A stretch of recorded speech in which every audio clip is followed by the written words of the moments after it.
Hi friends, പത്രമാറ്റ് serial ഉടനെ വരാൻ പോകുന്ന ഒരു അടിപൊളി എപ്പിസോഡിന്റെ വിശേഷത്തിലേക്ക് എല്ലാ കൂട്ടുകാർക്കും സ്വാഗതം. അങ്ങനെ നമ്മുടെ നാഗേന്ദ്രയെക്കുറിച്ചുള്ള എല്ലാ രഹസ്യങ്ങളും ആദർശ് തിരിച്ചറിഞ്ഞിരിക്കുകയാണ്. എന്നാലും നാഗേന്ദ്രയുടെയും ജലജയുടെയും കാര്യങ്ങൾ എടുത്തു നോക്കുമ്പോൾ ആദർശിന്റെ കാര്യങ്ങളിൽ കുറച്ചും കൂടെ വ്യക്തത വരുത്തേണ്ടതുണ്ട്. എന്താന്ന് വെച്ചാൽ ജോലിയറിൽ സംഭവിച്ച ആ ഒരു ചതിവിന്റെ പേരിൽ മാത്രം മുത്തശ്ശൻ നാഗേന്ദ്രയെ പുറത്താക്കില്ലെന്നും, അങ്ങനെയാണെങ്കിൽ ജലജ അപ്പച്ചയും അബിയും തറവാട്ടിലും ജോലിയറിലും ഒക്കെ പല തിരുമറികൾ നടത്തിയപ്പോൾ പോലും അതൊക്കെ ക്ഷമിച്ച് മുത്തശ്ശൻ അവരെ തറവാട്ടിൽ നിലനിർത്തി പോരുകയാണല്ലോ ചെയ്യുന്നത്. അങ്ങനെയുള്ളപ്പോൾ നാഗേന്ദ്രയെ മാത്രം എന്തിനാണ് തറവാട്ടിൽ തന്നെ അടിച്ചിറക്കിയെന്നുള്ള കാര്യത്തിൽ ആദർശിന് ഇപ്പോഴും നല്ല സംശയമുണ്ട്. അതിൻ്റെ ഉത്തരം മുത്തശ്ശനും മുത്തശ്ശിക്കും ജലജയ്ക്കും ഒക്കെ അറിയാമെങ്കിലും അവരാരും ആദർശനോട് അത് പറയുന്നുമില്ല. ശങ്കരേട്ടനോട് ചോദിച്ച് മനസ്സിലാക്കിയ കാര്യങ്ങൾ കൂടാതെ ബാക്കിയുള്ള കാര്യങ്ങൾ കൂടി ജലജയുടെ വായിൽ നിന്ന് തന്നെ കേൾക്കാനായിട്ട് ആദർശ് ജലജയുടെ അടുത്ത് ചോദിക്കുന്നുണ്ടെങ്കിലും ജലജ ആ സമയത്ത് ഒഴിഞ്ഞു മാറി നിൽക്കുകയാണ് ചെയ്യുന്നത്. അനന്തപുരി തറവാട്ടിലെ എല്ലാവരെയും ഒരുപോലെ അമ്പരിപ്പിക്കുന്ന വമ്പൻ ടിസ്റ്റുകളാണ് കേട്ടോ ഇനി വരാൻ പോകുന്ന എപ്പിസോഡിലൊക്കെ കാണിക്കുന്നത്.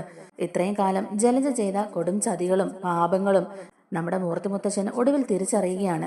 യഥാർത്ഥത്തിൽ നാഗേന്ദ്രനെ ആ വീട്ടിൽ നിന്നും അടിച്ചു പുറത്താക്കാൻ ആ മാലയുടെ കേസ് മാത്രമല്ല കാരണം, അതിനേക്കാൾ എത്രയോ ഇരട്ടി ശക്തമായി നാഗേന്ദ്രന്റെ സ്വഭാവത്തെ പോലും മോശമായി ചിത്രീകരിക്കുന്ന മറ്റൊരു ഞെട്ടിക്കുന്ന കാരണങ്ങൾ കൂടിയുണ്ട്.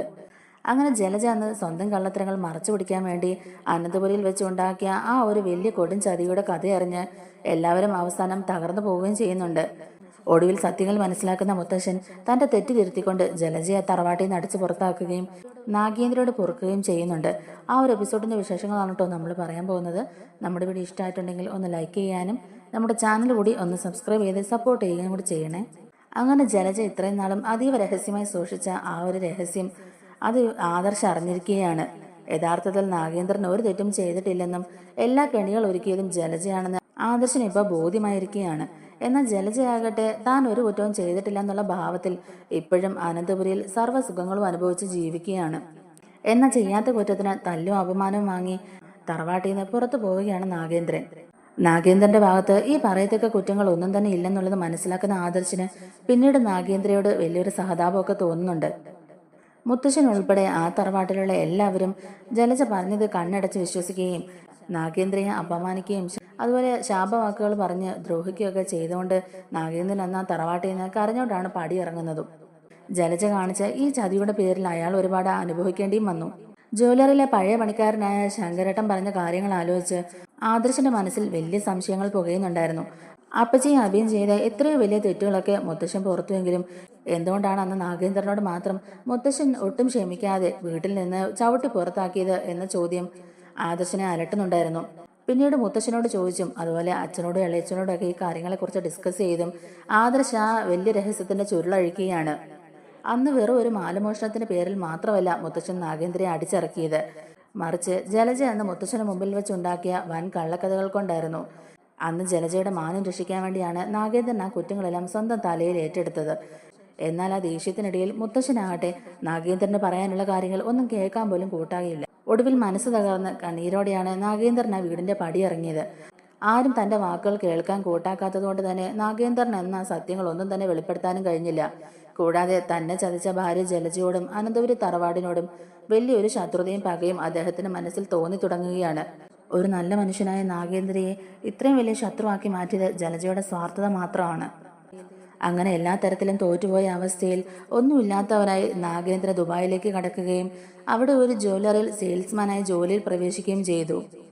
തന്റെ സത്യസന്ധതയും സ്വർണ്ണ ബിസിനസ്സിനുള്ള പരിചയ സമ്പത്തും കൊണ്ട് ജ്വല്ലറി ഉടമയുടെ വിശ്വസ്തനായ കൂട്ടുകാരനായി അയാൾ മാറുകയും, പക്ഷേ മൂർത്തിസ് ജ്വല്ലറിയിൽ നിന്ന് താൻ നേരിടേണ്ടി വന്ന അപമാനങ്ങളും നാണക്കേടുകളുമെല്ലാം അയാളുടെ മനസ്സിൽ നീറിപ്പുകഞ്ഞുകൊണ്ടേയിരുന്നു.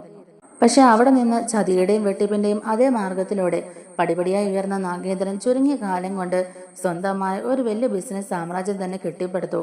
താൻ നേരിട്ട വേദനകൾക്കും അപമാനങ്ങൾക്കും അതേ നാണയത്തിൽ തന്നെ മറുപടി കൊടുക്കണമെന്നുള്ള ഒരു വാശി മാത്രമാണ് ഇപ്പൊ നാഗേന്ദ്രയുടെ മനസ്സിലുള്ളത്. എന്നാൽ അനന്തപുരിയിൽ മൂർത്തി മുത്തശ്ശനോടുള്ളതിനേക്കാൾ പകയും വെറുപ്പുള്ളത് സ്വന്തം ഭാര്യയായ ജലജയോട് തന്നെയാണ്. തന്നെ മനസ്സിലാക്കാൻ പോലും ശ്രമിക്കാത്ത മുത്തശ്ശനെയും തന്നെ ചതിച്ച ജലജയും അത്ര പെട്ടെന്നൊന്നും വെറുതെ വിടാൻ നാഗേന്ദ്രൻ ഇപ്പോൾ ഉദ്ദേശിക്കുന്നുമില്ല. എന്തായാലും താൻ ഈ സത്യങ്ങളെല്ലാം മുത്തശ്ശനെ ഒരു ദിവസം ബോധ്യപ്പെടുത്തുമെന്നും അന്ന് ആ മാലയുടെ കേസിന്റെ പിന്നിൽ പ്രവർത്തിച്ച ജലജയുടെ മുഖംമൂടി അഴിക്കണമെന്നും എല്ലാ പ്രശ്നങ്ങൾക്കും യഥാർത്ഥ കാരണമായ ജലജ അപ്പച്ചിയെ തറവാട്ടിൽ നിന്ന് പുറത്താക്കുക തന്നെ ചെയ്യണമെന്നൊക്കെ ആദർശ് ഉറപ്പിച്ചു കഴിഞ്ഞു. എന്നാൽ താൻ കണ്ടെത്തിയ ഈ ഞെട്ടിക്കുന്ന രഹസ്യങ്ങൾ തറവാട്ടിൽ എല്ലാവരോടും പറയുന്നതിന് മുമ്പായി തന്നെ ആദർശ് നേരെ ജലജയുടെ അടുത്തേക്കാണ് ചെല്ലുന്നത്. ജലജയെ തനിച്ചു കിട്ടുന്ന സമയത്ത് ഈ രഹസ്യങ്ങളെല്ലാം പറഞ്ഞ് ആദർശ് ജലജയെ ചോദ്യം ചെയ്യാൻ തുടങ്ങുകയാണ്. അന്ന് നാഗേന്ദ്രനെ ചതിക്കാൻ വേണ്ടി അപ്പച്ചി ചെയ്ത എല്ലാ കുരുട്ടുബുദ്ധികളും തനിക്ക് മനസ്സിലായെന്നും ആദർശ് മുഖത്ത് നോക്കി തന്നെ പറയുന്നുമുണ്ട്. ശങ്കരേട്ടൻ വഴിയാണ് താൻ ഈ സത്യങ്ങളെല്ലാം അറിഞ്ഞതെന്നും ഒറിജിനൽ നെക്ലേസ് മാറ്റി ഡ്യൂപ്ലിക്കേറ്റ് അവിടെ വെച്ചത് അപ്പച്ചി ഒരാളാണെന്നും നാഗേന്ദ്രൻ ഇതിന് പിന്നിൽ ഒരു പങ്കില്ലെന്നും ആദർശ് തുറന്നു പറയുന്നുണ്ട്. പെട്ടെന്ന് ജലജയാണെങ്കിലും ഇതെല്ലാം കേൾക്കുമ്പോഴേക്കും എന്തു പറയണമെന്നറിയാതെ ആകെ ഭയന്ന് വിറയ്ക്കുന്നുണ്ടെങ്കിലും എങ്ങനെയെങ്കിലും ഇതിൽ നിന്ന് ഒഴിഞ്ഞു മാറാനായി നോക്കുകയും ചെയ്യുന്നുണ്ട്. എന്നാൽ ജലജയുടെ എല്ലാ തന്ത്രങ്ങളും പൊളിച്ചടക്കിക്കൊണ്ട് തന്നെ ആദർശ് തെളിവ് സഹിതം അവരുടെ മുമ്പിൽ കാണിക്കുകയും ചെയ്യുന്നുണ്ട്. ഇനിയൊരു രക്ഷപ്പെടൽ അപ്പച്ചിക്ക് അത്ര എളുപ്പമുള്ള കാര്യമല്ലെന്നും അന്ന് എന്താണ് സംഭവിച്ചതെന്ന് എല്ലാവരുടെ മുമ്പിൽ ഞാൻ വ്യക്തമാക്കുമെന്നും ആദർശ് ജലജയെ വെല്ലുവിളിക്കുകയാണ്. നിങ്ങളുടെ മാനം രക്ഷിക്കാൻ വേണ്ടി എല്ലാ കുറ്റങ്ങളും സ്വന്തം തലയിൽ ഏറ്റെടുത്ത നാണം കെട്ട് പടിയിറങ്ങിയ നാഗേന്ദ്രൻ അങ്കിളിന്റെ അവസ്ഥ ഓർത്ത് നിങ്ങൾക്കിപ്പോൾ ഒരു കുറ്റബോധവും തോന്നില്ലേ എന്ന് ആദർശ ദേഷ്യത്തോടെ തന്നെ ജലജയോട് ചോദിക്കുന്നുണ്ട്. തറവാട്ടിലെ എല്ലാ സുഖങ്ങളും അനുഭവിച്ച് ജീവിക്കുന്ന അപ്പച്ചിക്ക് അന്ന് ആ പാവം മനുഷ്യൻ അനുഭവിച്ച വേദനകളും നാണക്കേടുകളും ഒന്നും അപ്പച്ചിക്ക് അറിയേണ്ട ആവശ്യമില്ലല്ലോ അല്ലേ എന്നൊക്കെ ചോദിച്ച് ജലജയെ ചോദ്യത്തിന് മുൾമുനയിൽ നിർത്തുകയാണ് ആദർശ്. എന്നാൽ ആദർശ് ചോദിച്ച ഓരോ ചോദ്യങ്ങളും ജലജയുടെ നെഞ്ചിൽ തീ കോരിയിട്ട പോലെയായിരുന്നു. ആദർശ് പറയുന്നുണ്ട്, ഇത്രയും വലിയ ചതി ചെയ്തിട്ടും താനൊന്നും അറിഞ്ഞിട്ടില്ല, താനൊന്നും ചെയ്തിട്ടില്ല എന്നുള്ള മട്ടില് അപ്പച്ചിക്ക് ഇവിടെ ജീവിച്ചു പോകാമെന്ന് അപ്പച്ചി വിചാരിക്കുന്നുണ്ടെങ്കിൽ അതിനി അധികം ആയുസ് ഉണ്ടാവണമെന്നുമില്ല. മുത്തശ്ശൻ ഈ സത്യങ്ങളൊക്കെ അറിയുന്ന നിമിഷം അപ്പച്ചിനെ ആയിരിക്കും ആദ്യം ഈ തറവാട്ടിൽ നിന്ന് പുറത്താക്കാൻ പോകുന്നത് എന്നും കൂടി നമ്മുടെ ജലജയോട് പറയുകയാണ് ആദർശ്. അതും കൂടെ കേൾക്കുമ്പോഴേക്കും ജലജ ആകെ വിയർത്തു പോകുന്നുണ്ട്. അന്ന് അപ്പച്ചിയുടെ കള്ളക്കണ്ണീരിൽ വീഴുന്നതുകൊണ്ടാണ് നാഗേന്ദ്രനെങ്കിൽ മുത്തശ്ശന്റെ മുമ്പിൽ സ്വയം കുറ്റം ഏറ്റെടുത്തതും എല്ലാവരുടെയും കയ്യിൽ നിന്നും തല്ലായിരുന്നു വാങ്ങിയതും. പാവം ഒരു നല്ല മനുഷ്യന്റെ ജീവിതം കൂടിയാണ് നിങ്ങൾ ഇല്ലാതാക്കിയത്. അന്ന് മുത്തശ്ശനും അച്ഛനും ഇളയച്ചനും കൂടി അയാളെ മാനസികമായി ഉപദ്രവിച്ച് അയാളെ തല്ലിപ്പരിക്കേൽപ്പിച്ച് ജ്വല്ലറിയിൽ നിന്നും തറവാട്ടി നോക്കി അടിച്ച് പുറത്താക്കിയപ്പോൾ പോലും അപ്പച്ചി അതെല്ലാം കണ്ട് ആസ്വദിച്ച് നിൽക്കുകയായിരുന്നു അല്ലേ എന്നിങ്ങനെ ആദർശ് കുറ്റപ്പെടുത്തി ചോദിക്കുകയാണ്. ഇതിന്റെയൊക്കെ പിന്നിൽ ഇങ്ങനെ ഒരു സത്യം കൂടി ഉണ്ടായിരുന്നു എന്ന് മുത്തശ്ശൻ ഇപ്പൊ അറിയുന്ന നിമിഷം എങ്ങനെയായിരിക്കും മുത്തശ്ശൻ ഇതിനോട് പ്രതികരിക്കാൻ പോകുന്നെന്നുള്ളത് അപ്പച്ചിക്ക് ഊഹിക്കാവുന്നതേ ഉള്ളൂ. എന്തായാലും ആദർശ് പറയുന്ന കാര്യങ്ങളെല്ലാം കേട്ട് ശ്വാസം മുട്ടുന്ന പോലുള്ളൊരു ഫീലിംഗ് ആണ് ജലജയ്ക്ക്. ആദർശ് ഇപ്പോൾ എല്ലാ സത്യങ്ങളും മനസ്സിലാക്കിയിരിക്കുകയാണ്. ഇനി ഇവൻ അച്ഛൻ്റെ അടുത്ത് ഇതൊക്കെ പറഞ്ഞു കൊടുത്തിട്ടുണ്ടെങ്കിൽ തൻ്റെ കാര്യത്തിൽ ഒരു തീരുമാനമാകും എന്നൊക്കെ ഓർത്ത് ജലജ ആകെ ശ്വാസം മുട്ടി തന്നെ നിൽക്കുകയാണ്. എന്നാൽ ജലജയ്ക്ക് ആശ്വാസമായിട്ട് ആദർശ് പറയുന്നുണ്ട്, എന്തായാലും ഇപ്പൊ ഞാൻ ഈ സത്യങ്ങളൊന്നും ഇവിടെ ആരോടും പറയാൻ നിൽക്കുന്നില്ല. അപ്പച്ചിയുടെയും മുഖം മൂടി അധിക കാലമൊന്നും ഇങ്ങനെ മുന്നോട്ട് കൊണ്ടുപോകാൻ പറ്റുന്ന വരത്തില്ല. എനിക്ക് ഇനിയും കുറച്ച് കാര്യങ്ങൾ കൂടി മനസ്സിലാക്കാനുണ്ട്. അതും കൂടി എനിക്ക് വ്യക്തമായി കഴിഞ്ഞാൽ അപ്പച്ചിയുടെ മുഖംമൂടി ഇവിടെ എല്ലാവരുടെ മുമ്പിൽ വലിച്ചു കയറാൻ പോകുന്നത് ഞാൻ തന്നെയായിരിക്കും. അന്ന് മുത്തശ്ശന്റെയും മുത്തശ്ശിയുടെയും അച്ഛൻ്റെയും ഇളയച്ചൻ്റെയും കയ്യിൽ നിന്നൊക്കെ തല്ല് മേടിച്ച് തറവാട്ടിൽ നിന്ന് പുറത്താകാൻ പോകുന്നത് അപ്പച്ചിയായിരിക്കും എന്നൊരു മുന്നറിയിപ്പും കൂടി ആദർശ് ജലജയ്ക്ക് നൽകുന്നുമുണ്ട്. അങ്ങനെ ആദർശ് സത്യത്തിനരികിലേക്ക് എത്തിക്കൊണ്ടിരിക്കുകയാണ്. എന്നാൽ നാഗേന്ദ്രൻ തന്നോട് ജലജ ചെയ്ത ചതിക്ക് അതേ നാണയത്തിൽ തന്നെ തിരിച്ചടി കൊടുക്കുമെന്നുള്ളൊരു ഉറച്ച വൈരാഗ്യത്തിൽ തന്നെയാണ് നാഗേന്ദ്രനും ഇപ്പോഴും ജീവിച്ചു പോകുന്നത്. താൻ അനുഭവിച്ച ഓരോ വേദനയ്ക്കും അപമാനത്തിനും അക്കമിട്ട് പകരം ചോദിക്കാൻ ഇത്രയും കാലം ഒരു അനാഥയെ പോലെ അലഞ്ഞ തന്റെ കണ്ണീരിന്റെ വില അവരെ ബോധ്യപ്പെടുത്താനും അയാൾ സന്ദർഭങ്ങൾ ഒരുക്കിക്കൊണ്ടിരിക്കുകയാണ്. തന്റെ മക്കളെപ്പോലും ഒരു നോക്ക് കാണാൻ അനുവദിക്കാതെ അവരെ ഉപേക്ഷിച്ചു പോയ ഒരു ക്രൂരനായ പിതാവാണ് താനെന്ന് അവരെ പറഞ്ഞു പഠിപ്പിച്ച ജലജയോട് അയാൾക്ക് അടങ്ങാത്ത പകയാണ് ഉണ്ടായിരുന്നത്. മക്കളെ ചതിച്ചതും വഴിയിൽ ഉപേക്ഷിച്ചതും അവരെ കാണാൻ കൂട്ടാക്കുന്നതും ഒക്കെ താനല്ലെന്നുള്ളത് മക്കളെ ബോധ്യപ്പെടുത്തി ജലജയുടെ കൈകളിൽ നിന്നും അവരെ തിരിച്ചു പിടിക്കുക എന്നതാണ് നാഗേന്ദ്രയുടെ പ്രധാന ലക്ഷ്യം. അങ്ങനെയാണ് തന്റെ മകൾ അവന്തിക ഉപരിപഠനത്തിനായി അയർലൻഡിലേക്ക് പോയ സമയം നാഗേന്ദ്രൻ അറിയുന്നതും അവളുമായി രഹസ്യമായി ബന്ധം സ്ഥാപിക്കുന്നതും. ജലജയുടെ ക്രൂരതകളും കള്ളത്തരങ്ങളും ഒക്കെ അവന്തികയെ പറഞ്ഞ് ബോധ്യപ്പെടുത്തി അവളെ തന്റെ ഭാഗത്തേക്ക് കൂട്ടി. അങ്ങനെ അനന്തപുരിയുടെ തകർച്ചയ്ക്കുള്ള ആദ്യത്തെ കരുവായി നാഗേന്ദ്രൻ മാറ്റിയത് സ്വന്തം മകളെ തന്നെയായിരുന്നു. പിന്നീട് നാട്ടിൽ പുതുതായി പ്രവർത്തനം ആരംഭിച്ച AN ജ്വല്ലറിയുടെ മാനേജറാക്കിക്കൊണ്ട് തന്റെ മകനെ നാഗേന്ദ്രൻ അതിലൂടെ തിരിച്ചു പിടിക്കുകയാണ്. അങ്ങനെ നാഗേന്ദ്രൻ ചുവട് പിഴയ്ക്കാതെ അയാളുടെ കരുക്കൾ നീക്കിക്കൊണ്ടിരിക്കുകയായിരുന്നു. ആ സമയത്താണ് പ്രതീക്ഷിക്കാതെ ഇങ്ങനൊരു തിരിച്ചടി അയാൾക്ക് നേരിടേണ്ടി വന്നതും. ഏതായാലും ജ്വല്ലറിയിലെ പഴയ സ്വർണ്ണപ്പണിക്കാരനായ ശങ്കരേട്ടനിൽ നിന്നും നാഗേന്ദ്രന്റെ കാര്യങ്ങളെല്ലാം അറിഞ്ഞ ആദർശ് ആദ്യമൊക്കെ അത് മനസ്സിൽ സൂക്ഷിക്കാനാണ് തീരുമാനിച്ചിരുന്നത്. ബാക്കി വിവരങ്ങൾ കൂടി കൃത്യമായി അറിഞ്ഞതിനു ശേഷം മാത്രം തറവാട്ടിലുള്ളവരെ ഇത് അറിയിച്ചാൽ മതിയെന്നാണ് ആദർശ് കണക്ക് കൂട്ടിയിരുന്നത്. എന്നാൽ അത് മാത്രമല്ല, ജ്വല്ലറിയിലെ പ്രശ്നങ്ങൾ കൊണ്ട് മാത്രമല്ല മുത്തശ്ശൻ നാഗേന്ദ്രയെ തറവാട്ടിൽ നിന്ന് പുറത്താക്കിയെന്നുള്ള തിരിച്ചറിവ് വന്നതിന് ശേഷമാണ് ആദർശ് ഈ കാര്യങ്ങളെല്ലാം സ്വന്തം ഭാര്യയായ നയനയോട് ഡിസ്കസ് ചെയ്യുന്നതും. ജലജ നാഗേന്ദ്രയോട് കാണിച്ച ചതിയെക്കുറിച്ചും അതുപോലെ മുത്തശ്ശനും അച്ഛനും ഇളയച്ചനും കൂടി കാര്യങ്ങളൊന്നും കേൾക്കാതെ അയാളെ തറവാട്ടിൽ നിന്ന് പുറത്താക്കിയ കാര്യങ്ങളും എല്ലാം തന്നെ ആദർശ് നയനെ പറഞ്ഞു കേൾപ്പിക്കുകയാണ്. കേട്ട കാര്യങ്ങളൊന്നും വിശ്വസിക്കാനാവാതെ നയനയും ആകെ ഷോക്കായി നിൽക്കുകയാണ്. ജലജയപ്പച്ചിയുടെ മനസ്സ് ഇത്രയും ക്രൂര മനസ്സായിരുന്നോ? അവരിത്രയും വലിയൊരു ചതി ചെയ്യുന്നോ? എനിക്ക് ഇപ്പോഴും വിശ്വസിക്കാനാവുന്നില്ല. ഇപ്പൊ ഒരു കാര്യം എനിക്ക് ഉറപ്പായി ആദർശേട്ടാ, അവിക്ക് കിട്ടിയ സ്വഭാവം അവന്റെ അമ്മയുടെ തന്നെയാണ്, അല്ലാതെ നാഗേന്ദ്രയുടെ അല്ല. നാഗേന്ദ്രൻ ഒരു തെറ്റും ചെയ്യാതെയാണ് ഇതുപോലൊരു ചതിയിൽ പെട്ടുപോയത്. എന്തായാലും ഇതുപോലൊരു ചതി ചെയ്ത സ്ത്രീയെ വെറുതെ വിടാൻ പാടില്ല ആദർശേട്ടാ. അവരെ നമുക്ക് കൊടുക്കണം, അവരുടെ മുഖംമൂടി അഴിക്കണം. ഇതുപോലെ മനസ്സിനുള്ളിൽ വിഷം കുത്തി നിറച്ച് നടക്കുന്ന ആളെ ഈ തറവാട്ടിൽ നിർത്തേണ്ട കാര്യം പോലും ഇല്ല എന്നൊക്കെ ഇങ്ങനെ നയന പറയുന്നുണ്ട്. അപ്പോൾ ആദർശ് പറയുന്നുണ്ട്, തൽക്കാലം ഈ സത്യങ്ങളൊന്നും ഇപ്പൊ ആരോടും വെളിപ്പെടുത്താൻ നിൽക്കണ്ട. എന്തായാലും ഈ ഒരു കാരണം കൊണ്ട് മാത്രമല്ല മുത്തശ്ശനും അച്ഛനും ഇളയച്ചനും ഒക്കെ അയാളെ ഇവിടുന്ന് പുറത്താക്കിയത്. നമ്മളറിയാത്ത മറ്റെന്തോ രഹസ്യം കൂടി ഇതിന്റെ പിന്നിലുണ്ട്. അതും കൂടി കണ്ടുപിടിച്ചതിന് ശേഷം മാത്രം ജലജയപ്പച്ചിയുടെ മുഖംമൂടി അഴിച്ചാൽ മതി എന്നൊക്കെ ആദർശ് നയനോട് പറയുകയാണ്. എന്തായാലും നാഗേന്ദ്രൻ അങ്കിളിനെ നേരിട്ട് പോയി കണ്ട് അദ്ദേഹത്തോട് കുറച്ച് കാര്യങ്ങളൊക്കെ ചോദിച്ച് മനസ്സിലാക്കാനുണ്ട്. അതിനുശേഷം മാത്രം നമുക്ക് വേണ്ടതുപോലെ കാര്യങ്ങൾ നീക്കാമെന്ന് ആദർശും നയനയും കൂടെ ഒരുമിച്ചൊരു തീരുമാനം എടുക്കുകയാണ്. അങ്ങനെ പിന്നീട് ഒരു ദിവസം ആദർശ് നാഗേന്ദ്രയെ കാണാനായിട്ട് അയാളുടെ ഓഫീസിലേക്ക് തന്നെ ചെല്ലുന്നുണ്ട്. സത്യങ്ങളെല്ലാം തിരിച്ചറിഞ്ഞതിന് ശേഷമുള്ളൊരു കൂടിക്കാഴ്ച ആയതുകൊണ്ട് തന്നെ ആ ഒരു ശാന്തതയോടെയും സ്നേഹത്തോടെയും സഹതാപത്തോടെയുമാണ് ആദർശ് അയാളുടെ അടുത്തേക്ക് കയറി ചെല്ലുന്നതും. അന്ന് നടന്ന സംഭവങ്ങളൊക്കെ ഒരിക്കലും നടക്കാൻ പാടില്ലാത്തതായിരുന്നുവെന്നും തറവാട്ടിലെ മുത്തച്ഛനും അച്ഛനും ഇളയച്ചനും ഒക്കെ തെറ്റിദ്ധാരണയുടെ പേരിൽ അങ്കിളിനെ വിഷമിപ്പിച്ചിട്ടുണ്ടെങ്കിൽ അതിനൊക്കെ താൻ ക്ഷമ ചോദിക്കുക എന്നൊക്കെ പറഞ്ഞ് കൈകൂപ്പി അയാളോട് ക്ഷമ ചോദിച്ചുകൊണ്ട് തന്നെയാണ് ആദർശ് അയാളോട് സംസാരിച്ചു തുടങ്ങിയത്. ആദർശിന്റെ ആ ഒരു സൗമ്യതയും സംസാരത്തിലുള്ള ആത്മാർത്ഥതയും മനസ്സിലാക്കിയ നാഗേന്ദ്രന് ആദർശിനോട് പിന്നെ ദേഷ്യം കാട്ടിയുമില്ല. വർഷങ്ങൾക്ക് മുമ്പ് സംഭവിച്ചു പോയ കാര്യങ്ങളെക്കുറിച്ച് എന്നോട് ആരും ഇതുവരെ ഒന്നും പറഞ്ഞിട്ടുമില്ല. ഇപ്പൊ ഞാനായിട്ട് തന്നെയാണ് ഇതിന്റെ പിന്നിലുള്ള രഹസ്യം കണ്ടെത്തിയത്. അന്ന് അങ്കിളിന് എന്താണ് പറയാനുണ്ടായിരുന്നതെന്ന് അത് കേൾക്കാൻ പോലും തറവാട്ടിലുള്ള ആരും കൂട്ടാക്കിയില്ല. അതുകൊണ്ട് തന്നെ അങ്കിളിന് നഷ്ടപ്പെട്ട 23 വർഷം തിരികെ തരാൻ ഞങ്ങൾക്കും ആവില്ല. എന്തായാലും അങ്കിളിനോട് എല്ലാത്തിനും ഞാൻ മാപ്പ് ചോദിക്കുക. മുത്തശ്ശനോടും മുത്തശ്ശിയോടും അച്ഛനോടും അമ്മയോടും ഇളയച്ചനോടൊക്കെ അങ്കിള് മാപ്പാക്കണം. അപ്പച്ചിയുടെ ചതി കാരണമാണ് ഇങ്ങനെയൊക്കെ സംഭവിച്ചെന്നുള്ളത് ഞാൻ ഇപ്പോഴാണ് മനസ്സിലാക്കുന്നത്. ആദർശിന്റെ വാക്കുകൾ കേട്ട നാഗേന്ദ്രൻ പറയുന്നുണ്ട്, എനിക്ക് അനന്തപുരിയോട് ഇപ്പോഴും ദേഷ്യമുണ്ട് ആദർശ്. ഞാനെല്ലാം കണക്ക് കൂട്ടി വെച്ചിട്ടുണ്ട്. എനിക്ക് അനുയോജ്യമായ ഒരു സമയം വരുമ്പോൾ ഞാൻ അങ്ങോട്ടേക്ക് വരാമെന്ന് പറയുകയാണ്. ആ വരവ് വേറെ ഒരു വരവായിരിക്കുകയല്ല, ഒരു കൊടുങ്കാറ്റിന്റെ തുടക്കമായിരിക്കുമെന്നും നാഗേന്ദ്രൻ സൂചിപ്പിക്കുന്നുണ്ട്. എന്റെ ജീവിതം തകർത്ത എന്റെ മക്കളിൽ നിന്ന് പോലും എന്നെ അകറ്റിയ ജലജയോട് ഞാൻ എണ്ണി എണ്ണി പകരം ചോദിക്കും എന്ന് ആദർശിന്റെ മുമ്പിൽ വെച്ച് തന്നെ ദേഷ്യപ്പെട്ട് നാഗേന്ദ്രൻ പറയുകയും ചെയ്യുന്നുണ്ട്. നാഗേന്ദ്രയോട് ആദർശം പറയുന്നുണ്ട്, അതെ, ജലജ അപ്പച്ചിയാണ് എല്ലാത്തിനും കാരണം. സ്വന്തം തറവാട്ടിലുള്ളവരോട് പോലും ഒരു മനസ്സലിവോ കരുണയോ കാണിക്കാത്ത സ്വഭാവമാണ് അപ്പച്ചിയുടേത്. അപ്പച്ചി കാരണം അങ്ങളുടെ ജീവിതത്തിലുണ്ടായ എല്ലാ നഷ്ടങ്ങൾക്കും ഞാൻ വീണ്ടും ഒരിക്കൽ കൂടി മാപ്പ് ചോദിക്കുകയാണ്. ഇതിന്റെ പേരിൽ നിരപരാധികളായ ആരെയും വേദനിപ്പിക്കരുത് എന്നൊരപേക്ഷ മാത്രമേ ഉള്ളൂ. എന്തായാലും ഇതിന്റെ പിന്നിൽ കുറച്ച് കാര്യങ്ങൾ കൂടി എനിക്ക് വ്യക്തമാകാനുണ്ട്. അത് വ്യക്തമായതിനു ശേഷം അപ്പച്ചി ആ തറവാട്ടിൽ വേണോ വേണ്ടോ എന്നൊക്കെയുള്ളത് ഞങ്ങൾ തന്നെ തീരുമാനിക്കും. ഇതിന്റെ പിന്നിലെ രഹസ്യം അറിഞ്ഞിട്ട് നമുക്കൊന്നും കൂടി ഒന്ന് കാണേണ്ടി വരും എന്നൊക്കെ പറഞ്ഞ് തന്നെ നാഗേന്ദ്രയുടെ യാത്ര പറഞ്ഞ് ആദർശ് അവിടുന്ന് പോകുന്നുണ്ട്. ആദ്യം കണ്ട സമയത്ത് തെറ്റിദ്ധാരണ മൂലം ആദർശ് നാഗേന്ദ്രയെ കൈകാര്യം ചെയ്തിട്ടുണ്ട്. എന്നാൽ രണ്ടാമത്തെ ഈ കൂടിക്കാഴ്ചയിൽ നേരെ മറിച്ച് ഭയങ്കര സൗമ്യതയോടെയും ആത്മാർത്ഥതയോടെയുമാണ് ആദർശ് അയാളോട് ഇടപഴകിയതും. തന്റെ പകയും ശത്രുതയും മുഴുവൻ ജലജയോടും മൂർത്തി മുത്തച്ഛനോടും ആണെന്നുള്ള കാര്യം നാഗേന്ദ്ര തുറന്നു പറയുന്നുണ്ട്. എന്തായാലും ഇതിന്റെ പിന്നിലെ മറ്റു രഹസ്യങ്ങൾ കൂടി കണ്ടെത്തണം എന്നുള്ളൊരു വാശിയിൽ തന്നെ ആദർശ് മുന്നോട്ട് പോവുകയാണ്. അങ്ങനെ കുടുംബത്തിനകത്തെ അനിഷ്ട സംഭവങ്ങളെല്ലാം മാറി കുടുംബത്തിൽ വീണ്ടും ഐശ്വര്യമൊക്കെ ഉണ്ടാകാൻ വേണ്ടിയിട്ട് കുടുംബത്തിലെ എല്ലാവരും ചേർന്ന് വലിയൊരു പൂജ തന്നെ തറവാട്ടിൽ നടത്തുകയാണ്.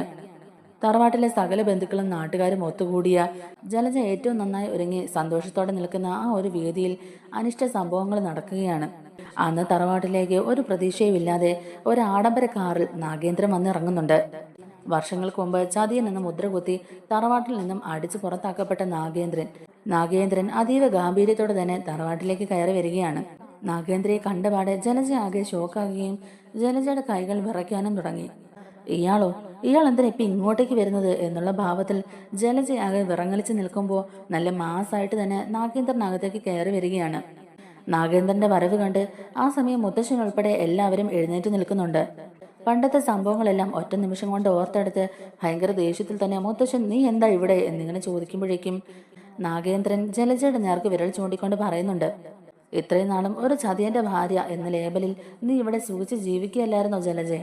അന്ന് ആ നെക്ലേസ് മോഷ്ടിച്ച ലോക്കറിൽ കൊണ്ടുവച്ചത് നീ അല്ലേടി എന്നിങ്ങനെ ചോദിക്കുമ്പോഴേക്കും എല്ലാവരും ഭയങ്കര ആശ്ചര്യത്തോടെ തന്നെ ജലജയെ നോക്കുകയാണ്.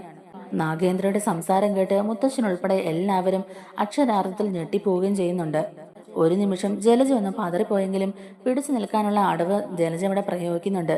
കരഞ്ഞു കലങ്ങിയ കണ്ണുകളുമായി ഇത് വെറും ഒരു നുണക്കഥ മാത്രമാണെന്നും ഇയാളാണ് അത് ചെയ്തതെന്നും തന്നെ ഇപ്പോൾ പ്രതിയാക്കാൻ നോക്കുകയാണെന്നൊക്കെ പറഞ്ഞ് മുത്തശ്ശന്റെയും മുത്തശ്ശിയുടെ മുമ്പിൽ ജലജ പൊട്ടിക്കരഞ്ഞ് തകർത്ത് അഭിനയിക്കുന്നുണ്ട്. എന്നാൽ ബാങ്ക് മാനേജറെയും അതുപോലെ പഴയ ജ്വല്ലറിയിലെ സ്വർണ്ണപ്പണിക്കാരനായ ശങ്കരേട്ടനെയും ഉൾപ്പെടെ ആദർശ് അങ്ങോട്ടേക്ക് തെളിവിനായി വിളിച്ചു വരുത്തുകയാണ്. അവർ കൊണ്ടുവന്ന പഴയ ബാങ്ക് രേഖകളും തെളിവുകളും മുത്തശ്ശന്റെ കൈകളിലേക്ക് ആദർശ് വെച്ചു കൊടുക്കുകയാണ് കേട്ടോ. അങ്ങനെ ഇനി ഒരു നുണ പറഞ്ഞ് രക്ഷപ്പെടാൻ ജലജയ്ക്ക് ഒരു വഴി പോലും ഇല്ലായിരുന്നു. തന്റെ മകൾ അവന്തികയും അതുപോലെ അബിയും അച്ഛന്റെ ഭാഗത്തേക്ക് മാറി നിന്ന് അമ്മയുടെ കള്ളത്തരങ്ങളും ചതികളും ഞങ്ങൾക്ക് ബോധ്യപ്പെട്ടെന്ന് പരസ്യമായി പ്രഖ്യാപിക്കുകയും കൂടി ചെയ്യുന്നതോടെ ജലജ തകർന്ന് തരിപ്പണമായി പോവുകയാണ്. തന്റെ കൂടെ നിൽക്കുമെന്ന് പ്രതീക്ഷിച്ച തന്റെ മക്കൾ പോലും തന്നെ തള്ളി പറഞ്ഞതോടുകൂടി തറവാട്ടുകാരുടെ മുമ്പിൽ ശരിക്കും ഒറ്റപ്പെട്ടു പോവുകയാണ് കേട്ടോ ജലജ.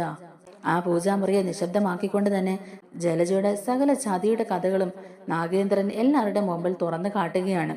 തന്നോട് ഇതുപോലൊരു ചതി ചെയ്ത് തന്റെ ജീവൻ തന്നെ നശിപ്പിച്ചത് എന്തിനാണെന്നുള്ള കാര്യങ്ങൾ ഉൾപ്പെടെ ജലജയുടെ എല്ലാ രഹസ്യങ്ങളും നാഗേന്ദ്രൻ പറയുന്നുണ്ട്. അത് ജലജയ്ക്കും നാഗേന്ദ്രയ്ക്കും മാത്രം അറിയാവുന്ന രഹസ്യമായിരുന്നു.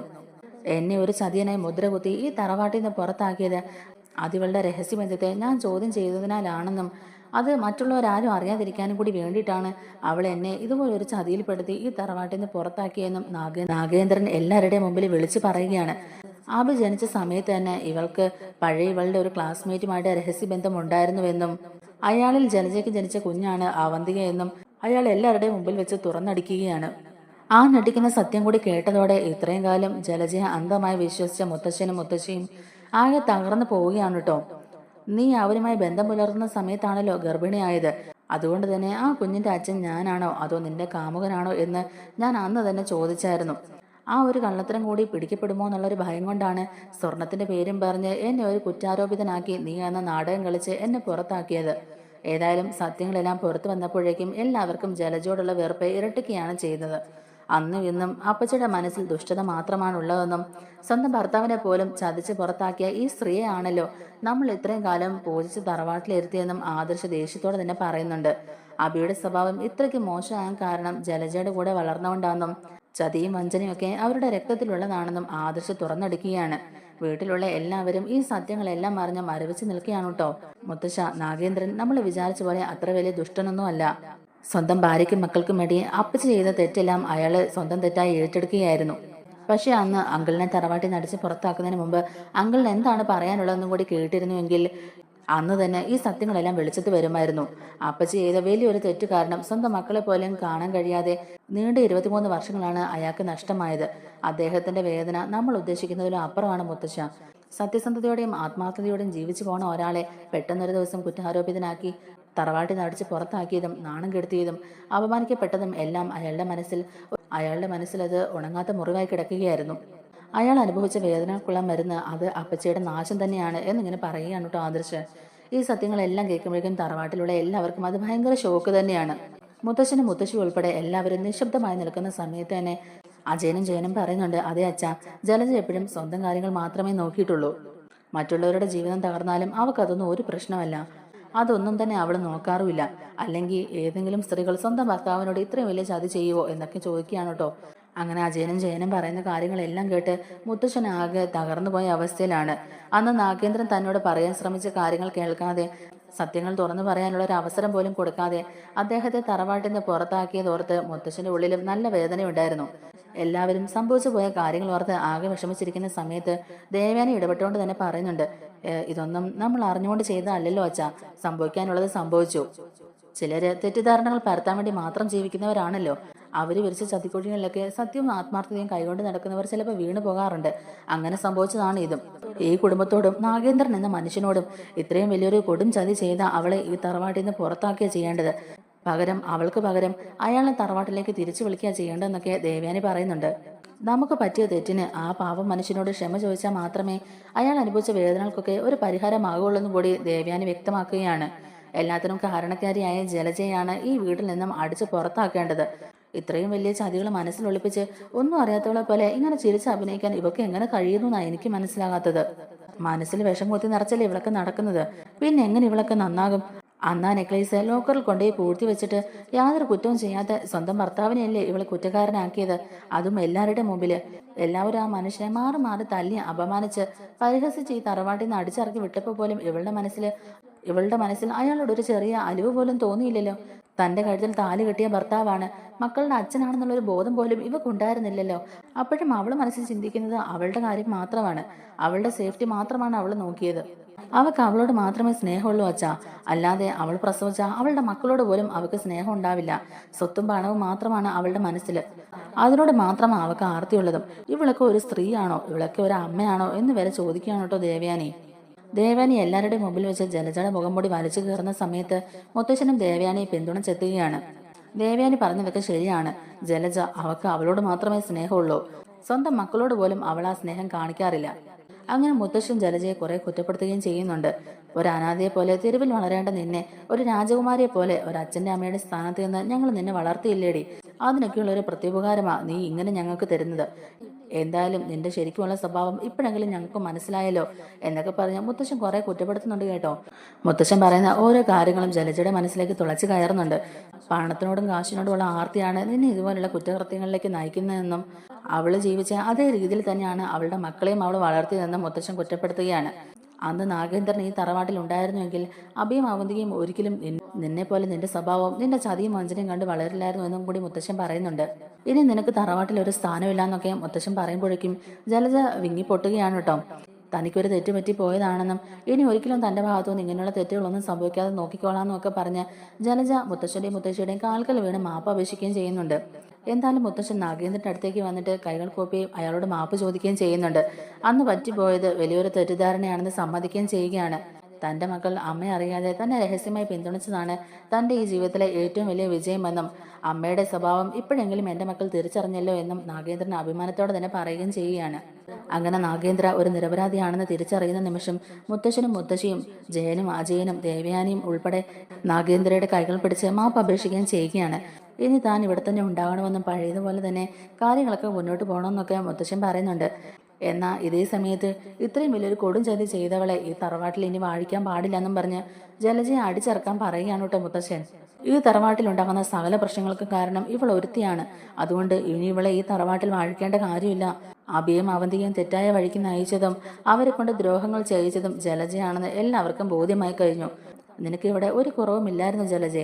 നിന്നെ നല്ല രീതിക്ക് നിന്നെ വളർത്തി, നിനക്ക് നല്ല വിദ്യാഭ്യാസം തന്ന്, നിനക്ക് നല്ല വസ്ത്രങ്ങൾ തന്ന്, ആഹാരങ്ങൾ തന്ന്, നിനക്ക് വേണ്ട എല്ലാം ചെയ്ത് അവസാനം നിന്നെ നല്ലൊരുത്തൻ്റെ കയ്യിലെ പിടിച്ചേൽപ്പിക്കുകയും ചെയ്തതാണ്.